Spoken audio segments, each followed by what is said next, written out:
Originalmente la etnohistoria fue definida como la historia de los pueblos ágrafos realizada a través de los testimonios legados por otros pueblos. Era la historia de la gente sin historia. ¿Pero por qué surge ese concepto? Básicamente surge de la común apreciación que se tiene de los aborígenes, que consistía en caracterizarlos de bárbaros o primitivos. Entonces se pensaba que estos no eran capaces de escribir o ni siquiera sabían cómo hacerlo. Pero con el correr de los años y gracias a muchas investigaciones se pudo apreciar que los aborígenes sí sabían hacerlo. Por ejemplo, en Mesoamérica había escritura desde antes de la era cristiana, con inscripciones en cerámica, piedra, madera, hueso y papel. Era muy distinto el no entender su escritura a considerarlos ágrafos. El término etnohistoria ha aparecido a principios del siglo XX y fue utilizado por antropólogos, historiadores y arqueólogos norteamericanos para describir sus escritos e investigaciones sobre la historia de los aborígenes del Nuevo Mundo. En años más recientes, la etnohistoria ha pasado a ser el estudio histórico de cualquier pueblo no europeo y su objeto es reconstruir la historia de los pueblos indígenas antes y después del contacto con Europa. Como se dijo anteriormente, el objeto de estudio de la etnohistoria es reconstruir la historia de los pueblos que habitaron hace mucho tiempo. El continente americano en la etnohistoria será llamado el otro cultural.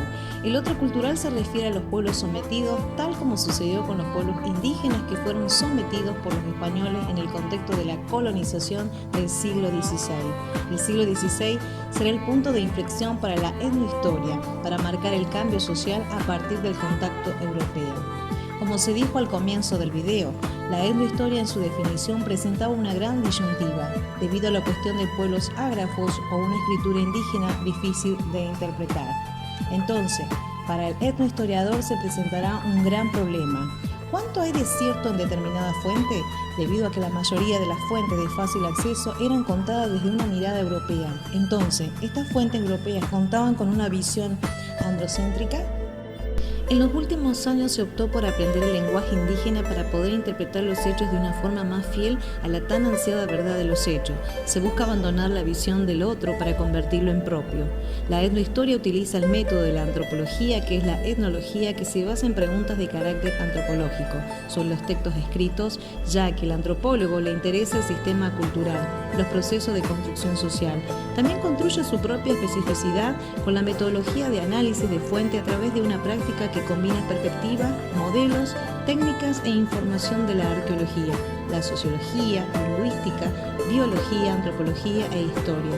La persona que investiga toma las posturas EMIS y ETIC en relación a la interpretación de la documentación.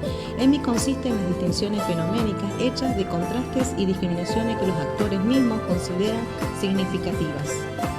ETIC consiste en distinciones fenoménicas consideradas adecuadas por la comunidad de los observadores científicos. Quedan verificadas cuando varios observadores independientes están de acuerdo.